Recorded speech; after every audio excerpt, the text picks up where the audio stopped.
Assalamualaikum warahmatullahi wabarakatuh. Alhamdulillahirabbil alamin wassalatu wassalamu ala asrafil anbiya'i wal mursalin wa ala alihi wa ashabihi ajmain. Puji seraya syukur sama-sama kita panjatkan kepada Allah Subhanahu wa taala. Selawat beserta salam kepada junjungan kita Nabi besar Muhammad sallallahu alaihi wasallam serta keluarga dan sahabat beliau yang setia sekalian. Ya, kepada seluruh bangsa Aceh, baik yang di luar ataupun di dalam, terutama kepada para ulama, keluarga, andai taulan, semua saya hargai dengan sangat-sangat di atas. Pada kesempatan kali ini, dahulu saya minta maaf yang sebesar-besarnya karena bertepatan dengan. Pada kesempatan kali ini, terlebih dahulu saya minta maaf yang sebesar-besarnya kepada seluruh bangsa Aceh, terutama bertepatan dengan Hari Raya Idul Adha. Biasanya saya melakukan live menggunakan bahasa Aceh, namun karena banyak pertanyaan-pertanyaan dalam bahasa yang lain, terutama bahasa Melayu, yang mereka juga ingin tahu tentang persoalan Aceh, maka pada hari ini, kesempatan kali ini, saya ingin menjawab beberapa pertanyaan yang sangat mendasar tentang persoalan Aceh pada bangsa Aceh, terutama yang kedua kepada penggiat-penggiat Aceh, yang mereka ingin tahu sejauh mana sudah persoalan Aceh.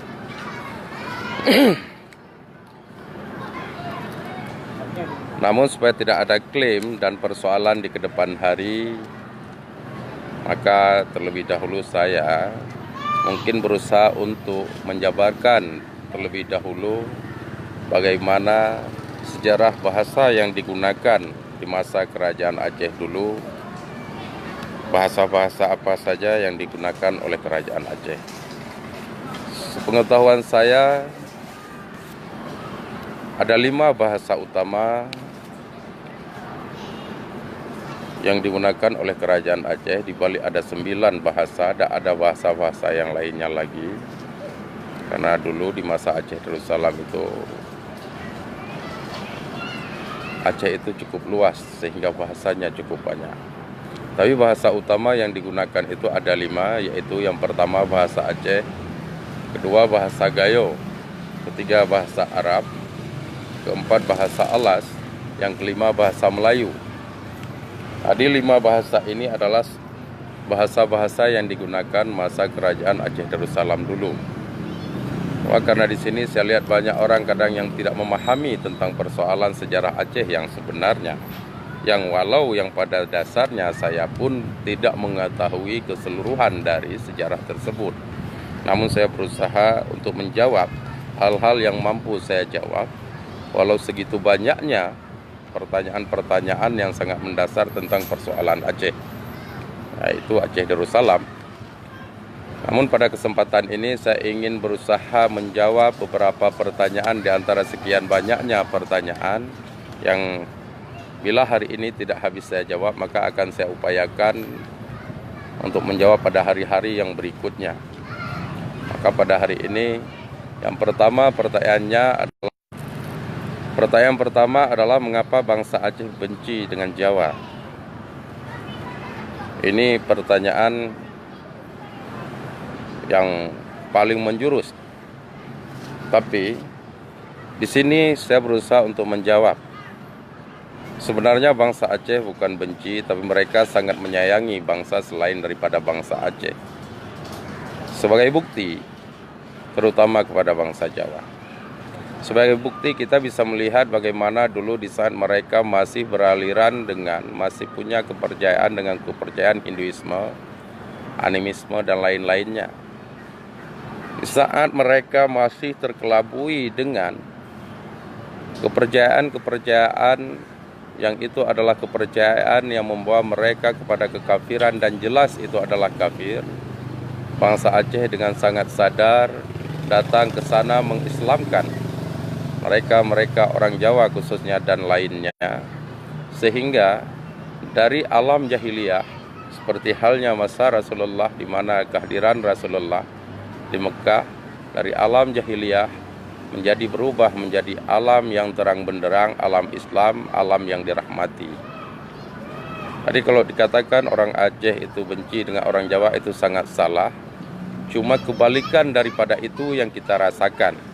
Bukan kita benci dengan orang itu, tapi mereka malah membenci kita. Kita, indatu kita, nenek moyang bangsa Aceh datang ke sana menyiarkan Islam dan menghilangkan pemahaman-pemahaman sesat, menghantarkan bangsa mereka menjadi bangsa yang dimuliakan. Hingga dari hal tersebutlah maka disebut bangsa Aceh sebagai bangsa telebeh atau hurung donya. Andai bukan karena bangsa telebeh atau hurung donya, tidak mungkin sejauh ini terzaliminya kita bangsa Aceh masih bisa bersabar. Dalam proses hal demikian, kita bisa melihat sejauh mana jasa-jasa bangsa Aceh terhadap Indonesia tersebut. Seperti pernah dikatakan, mungkin ada beberapa sejarawan yang berasal dari Aceh yang menceritakan tentang jasa-jasa bangsa Aceh. Terlepas dari segala hal yang saya tahu, salah satu bangsa telebeh atau hurung donya, mengapa dikatakan bangsa telebeh atau hurung donya? Itulah dasarnya karena sejauh dizalimi tetapi masih juga berusaha untuk memperbaiki dan membantu. Dan itu adalah fakta. Fakta yang dirasakan dan kenyataan yang kita lihat, yang kita rasakan, yang kita dengar, baik di masa lalu sampai saat ini, apa yang telah dilakukan bangsa Aceh terhadap Indonesia. Yang pertama, perlu kita jabarkan terlebih dahulu kenapa dikatakan sebagai bangsa telebeh atau hurung donya. Salah satu bukti disebut sebagai bangsa telebeh atau hurung donya adalah sejauh kita dizalimi tetapi kita masih berusaha untuk ikhlas menerima dan membantu mereka-mereka yang telah menzalimi kita. Itu sebab dasarnya makanya disebut sebagai bangsa telebeh atau hurung donya. Yang kedua, seperti halnya yang pernah dilakukan oleh kaum Quraisy, yang pernah didakwahkan oleh Rasulullah, bahwa kaum Quraisy adalah kaum yang sangat menghargai tamu. Dan kemudian itu lebih nyatanya setelah Rasulullah mendakwahkan hal tersebut, sehingga kadang-kadang dirinya sendiri bisa menjadi lapar di saat mereka itu menerima tamu dan mereka melayani tamu. Demikian pula lah bangsa Aceh, walaupun kondisinya yang sekarat, tapi masih berusaha untuk menyenangkan orang lain. Itu dasar makanya disebut sebagai bangsa telebeh atau hurung donya. Dan ini adalah salah satu fakta nyata. Hingga salah satu lagi mengapa dikatakan bangsa telebeh atau hurung donya, dikarenakan kita punya sultan yang paling masyhur di saat masa lalu, salah satunya adalah Sultan Iskandar Muda Mahkota Alam Syah. Kemudian kita pun punya kepala negara yang sangat dikenal, yaitu Syekh Abdul Rauf. Setelahnya Syekh Abdul Rauf atau As-Singkili As-Sumatrani, atau yang digelar lakap dengan yang paling masyhur dengan nama Syah Kuala. Di sini salah satu yang menjadi bukti sebagai bangsa telebeh atau hurung donya. Nah, makna bangsa telebeh atau hurung donya adalah bangsa yang dilebihkan di atas bumi, di atas dunia, di dalam dunia. Jadi sebagai fakta sejarah, kita bukan hanya sebatas untuk mengatakan itu sebagai nyata bangsa telebeh atau hurung donya, tetapi kita harus membuktikan hal tersebut dengan data-data otentik. Seperti halnya kita mau menceritakan sebuah sejarah di masa lalu di mana kita butuh data otentik, di mana kita butuh manuskrip untuk membuktikan kebenaran setiap bahasa yang kita sampaikan. Baik, kita akan berusaha untuk menyatakan dan membenarkan bahasa yang disampaikan itu benar, bukan hanya sebatas rekayasa saja. Jadi sebagai salah satu bukti bahasa itu benar, kita masih ingat bagaimana Sultan Iskandar Muda dan Syekh Abdul Rauf didatangi oleh Nabi Khidir. Jadi tidak semua bangsa yang raja dan kadhi negaranya itu didatangi oleh seorang nabi. Dan itu adalah sebagai bukti nyata beliau didatangi untuk membuktikan keterwakilan daripada keseluruhan orang Aceh. Beliau adalah sebagai pimpinan dan sebagai penegak hukum di kerajaan Aceh Darussalam, maka beliaulah yang didatangi dan disampaikan amanah-amanah tersebut.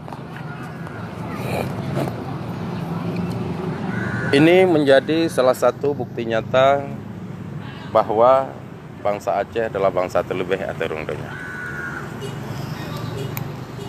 Di sini kita perlu berusaha untuk memahami hal tersebut. Mengapa menjadi salah satu bangsa terlebih aturung donya? Semua dikarenakan hal-hal yang seperti saya katakan tadi. Allah.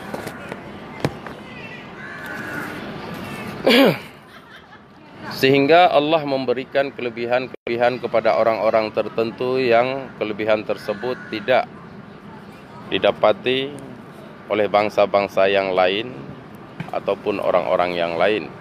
Kalaupun ada, itu sangat terbatas. Kelebihan-kelebihan tersebut seperti halnya apa yang ada pada Syekh Abdul Rauf. Salah satunya adalah beliau mempunyai ilmu laduni.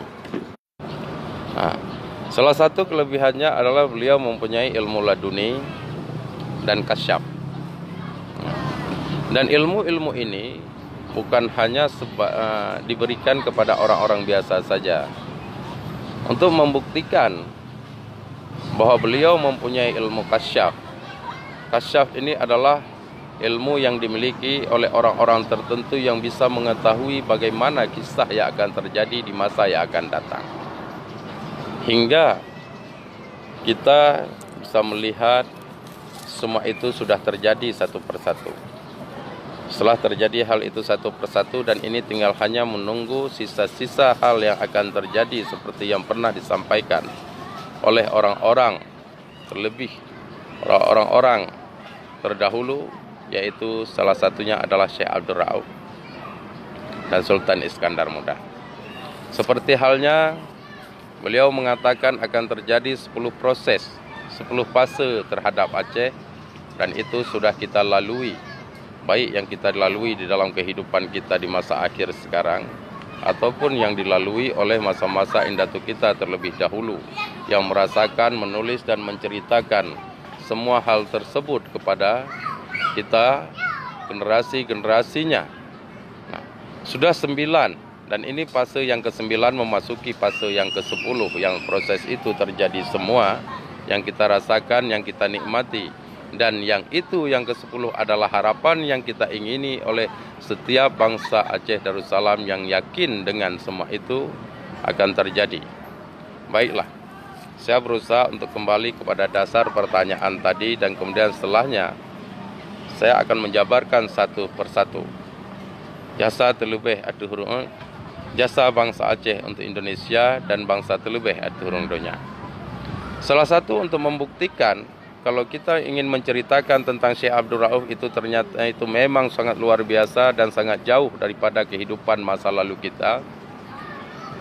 Mungkin saya hanya berusaha untuk menceritakan hal ini seperti yang dilakukan oleh Abu Hasan Krungkale, dan itu tidak jauh beda seperti yang pernah disampaikan oleh Syekh Abdul Rauf. Ada 12 poin di situ. Bagaimana tentang untuk menguraikan jasa-jasa bangsa Aceh kepada Indonesia. Poin yang pertama yang beliau sampaikan lewat syairnya God Panjang Itu. Poin yang pertama adalah, tapi jauh sebelumnya saya ingin dulu meluruskan hal, yaitu hal yang lainnya. Nah, kenapa saya ingin meluruskan hal yang lainnya? Karena ada hal yang lain dulu yang perlu kita sampaikan jauh sebelum proses 12 proses tersebut. 12 yang sudah berlalu dan tinggal satu lagi yang ke-13. Nah, kenapa saya harus menjabarkan hal ini?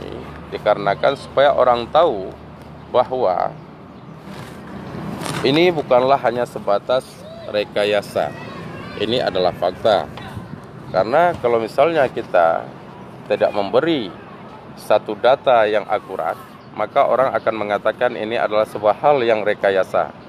Maka hari ini kita harus membuktikan semua yang pernah kita sampaikan, yang pernah kita ucapkan, bahwa apa yang kita sampaikan, yang kita ucapkan tersebut adalah sebuah fakta sejarah, bukan sebuah permainan, bukan sebuah rekayasa. Nah, fakta sejarah di sini membuktikan apa yang pernah disampaikan oleh Abu Hasan Kurungkale, dan untuk membuktikan beliau adalah orang yang mempunyai ilmu kasyaf. Adalah kita lihat di sebuah syairnya, yaitu syair God Panjang Iku, yang setelahnya itu kita akan membahas satu persatu. Tapi seperti yang saya katakan tadi, saya ingin berusaha dulu menyampaikan bahasa beliau pada tahun 1949. Pada tahun 1949, di saat itu beliau menyampaikan bahasanya, lebih pemimpin yang zalim selama 70 tahun daripada hana pemimpin sama sekali. Dengan bahasa lain, lebih baik pemimpin selama 70 tahun daripada tidak ada pemimpin sama sekali. Dan itu bahasa tersebut disembunyikan dengan 70 tahun. Bahasa itu yang sering disampaikan kepada orang-orang, kepada khalayak ramai, adalah lebih baik pemimpin yang zalim daripada tidak ada pemimpin sama sekali. 70 tahun ini dihilangkan. Maka dari itu, setelah itu, tidak lama setelahnya beliau mengarang sebuah ya. Nanti karena lain kurang pah, maka harus memaklum putuh-putuh. Nah, setelah itu, tidak lama setelahnya, sebagai untuk membuktikan bahwa beliau mempunyai ilmu kasyaf, adalah di dalam syair yang beliau karang, yaitu yang berjudul God Panjang Iku.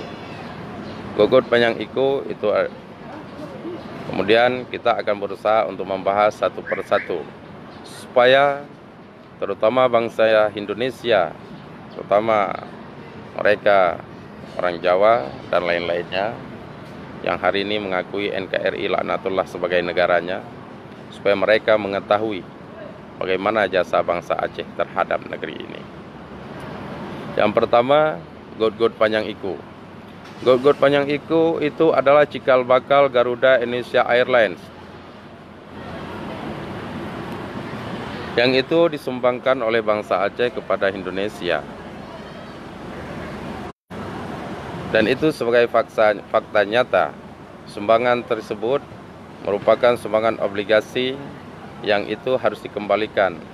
Sebagai salah satu bukti nyata, itu adalah saham terbesar untuk menegakkan NKRI, untuk melahirkan NKRI, yang sampai hari ini mereka pemunya saham terzalimi, tidak pernah dikembalikan, dan mereka menikmati semua itu. Dan itu sebagai bukti nyata, apa yang beliau sampaikan sudah lahir dan sampai hari ini sudah mulai terkuak dan terbuka. Bagaimana surat-surat pernyataan saham jasa bangsa Aceh terhadap Indonesia.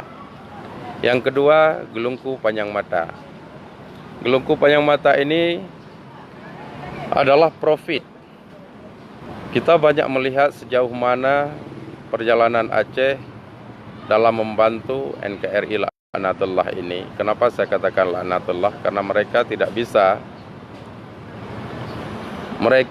bisa menghargai apa yang menjadi sebuah pengorbanan bangsa Aceh terhadap mereka.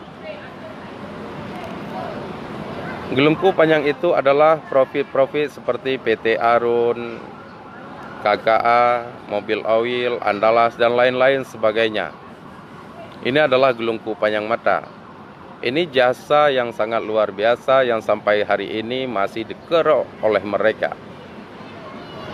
Ini saya uraikan dalam uraian-uraian yang singkat saja karena mengingat waktu. Kemudian yang setelahnya Jipo GO. Makna Jipo GO setelah menjadi hasil mereka terbangkan, mereka bawa ke luar negeri dan keluar daerah.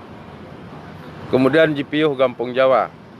Maksudnya setelah menjadi rupiah dolar yang merupakan uang, kemudian mereka keramatkan di Pulau Jawa. Selepas itu Kampung Jawa Pika Tutung itu adalah masa lengsernya Soeharto. Masa lengser Soeharto pada tahun 98 kalau saya tidak salah. Itu makna Kampung Jawa Pika Tutung. Lantas setelahnya itu Yakblo Bakung Mbak Lahuda. Yakblo Bakung Mbak Lahuda ini adalah mandataris MPR sehingga B.J. Habibie lah yang menjadi presiden pengganti daripada Soeharto pada saat itu. Nah, dalam arti kata lain, sehingga setelah itu B.J. Habibie pun sangat sadar bahwa beliau adalah pembunuh ekonomi Aceh secara terstruktur. Kenapa saya katakan demikian? Beliau salah seorang menteri yang memang sangat dijaga pada masa Orde Baru. Yang beliau itu adalah seorang ahli bisi yang kita ketahui, yang pada saat itu mereka berusaha untuk menghancurkan Aceh. Mereka berusaha untuk menghancurkan ekonomi Aceh, dan itu adalah ide dari B.J. Habibie sehingga dipindahnya pelabuhan bebas Sabang ke Pulau Batam. Nah, sehingga ekonomi Aceh hancur secara terstruktur. Hingga ada bahasa Sibak Rokok Tu yang hari ini dijadikan sebagai bahasa guyonan, sebatang rokok lagi. Makna Sibak Rokok Tu sehingga untuk menutupi kesalahan beliau, B.J. Habibie di saat menjabat sebagai mandataris MPR sebagai presiden Indonesia yang ketiga, beliau membuat rel kereta api terpendek di dunia. Dan itulah bahasa Sibak Rokok Tu. Kalau rel kereta api terpendek di dunia sebagai rokok, kapankah rel itu, rokok itu akan habis dihisap? Seperti halnya rokok ini.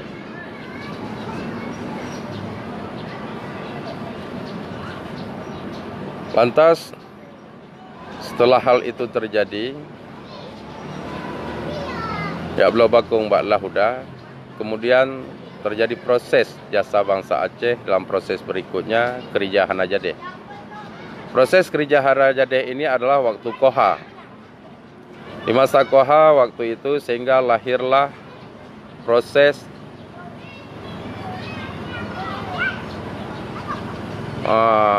untuk menyelesaikan masalah Aceh. Tapi di sini terjadilah proses penzaliman lagi. Baik ada juga dari pihak GAM yang menyerah, yaitu Amri. Waktu Koha itu yang lainnya ditangkap. Hingga saya pun tidak heran kenapa Amri bisa menyerah, sesuai dengan mungkin cita-cita orang tuanya yang memberi nama Amri yang saya artikan dengan Aceh Merdeka Republik Indonesia, sesuai dengan singkatan Amri. Hingga Lintoweh Malam Jula. Lantas setelah itu proses terjadi dan peperangan terus berlanjut untuk membuktikan kesetiaan orang Aceh yang terzalimi. Maka keajaiban kekuasaan Allah membuktikan bahwa memang Aceh betul bangsa terlebih aduh rungdonya. Maka lahirlah Duh Ujun Bubrat, yang itu adalah tsunami. Tsunami itu adalah nusrah Allah yang Allah berikan kepada bangsa Aceh. Yang saat itu kita melihat yang namanya bentuk air itu adalah nusrah. Cuma cara Allah beri itu dalam bentuk yang lain. Walaupun banyak orang yang mempolitisir persoalan itu, menyatakan sebagai bala dan lain-lain sebagainya. Tapi di sini perlu saya jawab dan perlu saya uraikan supaya dipahami dan dimengerti. Salah satu kelebihan yang saya tahu adalah anak mi cucut yang mati jeno urodudo dalam surga, itu bahasa orang Aceh, atau dalam arti bahasa lain, kanak-kanak yang dia meninggal di usia belia itu sudah jaminan surga. Yang kedua, orang yang meninggal secara mendadak Allah berikan pahala syahid. Yang ketiga, siapapun yang di akhir hayatnya sempat mengucapkan kalimat thayyibah la ilaha illallah Muhammadar Rasulullah, itu pun Allah janjikan jaminan surga. Dan mayoritas demikian. Sementara walaupun ada yang memberi bahasa dengan bahasa lain, mengartikan dengan bahasa lain, mereka itu kebanyakan orang-orang yang tidak paham dengan proses. Walaupun kita pun tidak menafikan bahwa di dalamnya itu ada juga orang-orang yang tidak baik. Karena yang namanya dunia itu akan selalu menjadi jodoh, antara menjadi pasangannya adalah antara baik dan tidak, hitam dan putih, siang dan malam, matahari dan bulan, dan demikian pula dengan yang lain-lainnya.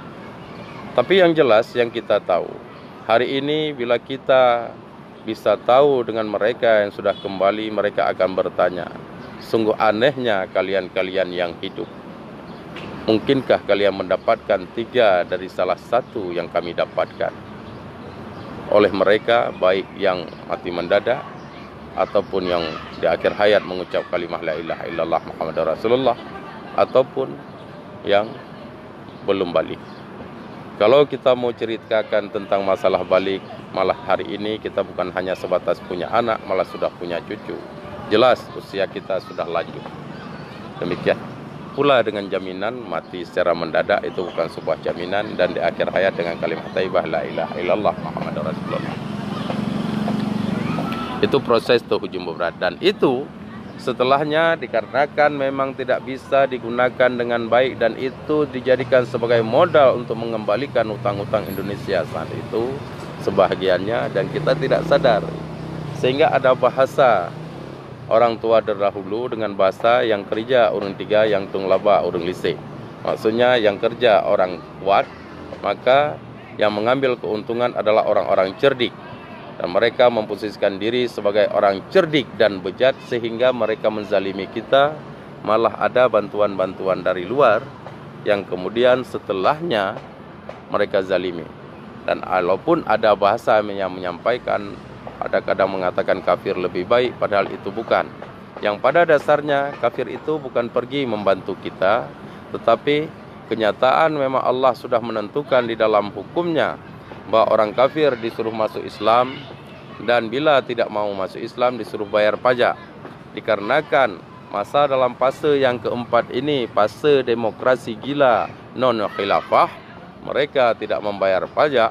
Allah beri cobaan untuk bangsa Aceh, dan saat itu jatah mereka yang harus memberi pajak, mereka maka memberi bantuan dalam bentuk nama bantuan. Padahal jatah pajak yang mereka harus bayar kepada kita yaitu dalam bentuk pajak kekafiran mereka, dan itu Allah rapel dalam bentuk setelah tsunami, dalam bentuk bantuan mereka. Namun perlu diingat, yang namanya mereka kafir punya moto. Kalau dulu pada masa Perang Dunia Kedua mereka punya moto, aku datang, aku perang, aku menang. Kalau hari ini moto mereka harta dan kekuasaan. Sehingga bagi mereka yang kita lihat kesan adalah mereka membantu, ataupun kita mengambil kesimpulan dengan jatah pajak mereka yang tidak mereka bayar segitu lama, mereka harus membayar dengan kekafiran mereka. Tapi yang namanya kafir, mereka tidak pernah ikhlas kepada orang mukmin. Tetap setelahnya mereka berpikir bagaimana menghancurkan ekonomi dan lain-lainnya, terutama akidah kita, dan terutama akidah bangsa Aceh, akidah Ahlussunnah wal Jamaah. Sehingga setelahnya mereka memasukkan ideologi-ideologi baru dalam bentuk pemahaman-pemahaman yang berbeda, sehingga timbullah pemecahan sesama bangsa.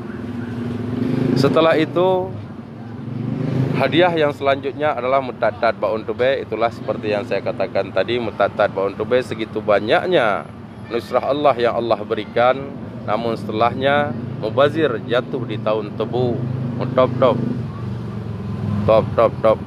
baun tube. Sehingga hal itulah yang menjadi persoalan.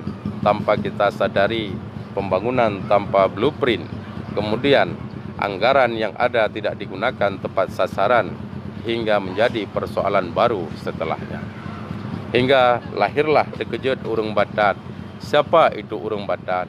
Urung batat itu adalah mereka yang calon bupati, mereka calon gubernur, mereka calon DPR, dan lain-lain. Itulah orang batat. Sehingga yang ke-12 dengan bahasa lain adalah kamu pepep urung balik. Siapa itu bahasa yang kamu pepep urung balik? Yang kamu pepep urung balik itu adalah almarhum Wali Negara Tengku Hasan Muhammad di Tirau. Beliau sangat marah kepada orang-orang yang mengambil MOU, hingga tidak perlu heran almarhum Wali pernah didatangi oleh mereka petinggi-petinggi yang hari ini menjadi petinggi KPA dan PNA, dan pada saat itu beliau pernah meminta untuk melihat paspor, dan di saat dinampakkan, dan salah satunya adalah Munawar Liza, yang itu hingga beliau mengatakan dengan bahasa lain stupid you. Dan begitulah. Dan ini sebagai bukti nyata bahwa pepep urung balik merupakan satu fakta sejarah yang ke-12, dan insya Allah setelah ini sesuai dengan yang disampaikan oleh Syekh Abdul Rauf dan kita kaitkan dengan apa yang disampaikan oleh Abu Hasan Krungkali, akan lahir yang ke-10, yaitu ada jipo pihan jiwa dipiuh di Pulau Bungkuh Sutra, yaitu yang ke-13 kalau menurut Abu Hasan Krungkali, dan yang ke-10 kalau menurut Syekh Abdul Rauf yang disampaikan oleh Nabi Khizir, yaitu adalah ada jipo pihan jiwa dipiuh di Pulau Bungkuh Sutra. Bungkuh Sutra tersebut adalah kalimah taibah la ilaha illallah Muhammadar Rasulullah. Jadi bukan bintang bulan, jangan salah pemahaman. Makanya kenapa saya sering mengatakan bintang bulan bungong merdeka, dan penutupnya adalah dengan kalimah taibah la ilaha illallah sebagai bendera pusaka. Dan masa itu sudah sangat mendekati, di mana sudah hampir memasuki fase yang ke-10, di mana fase tersebut adalah fase kembalinya kejayaan Aceh Darussalam, yaitu kalau menurut Syekh Abdul Rauf itu akan kembali pada 1440 Hijrah, dan kalau menurut Syekh Abdul Rauf akan kembali, kalau menurut Abu Hasan Krungkali akan kembali pada tahun 2019. Dan bila kita lihat antara Hijrah dengan Masehi, dua-duanya ini tidak jauh berbeda, tahun yang sama, cuma masa saja yang kita tidak tahu. Dan ini bukan bahasa saya, ini bahasa yang saya uraikan, yang saya sampaikan sesuai dengan apa yang ditulis oleh indatu-indatu kita terdahulu.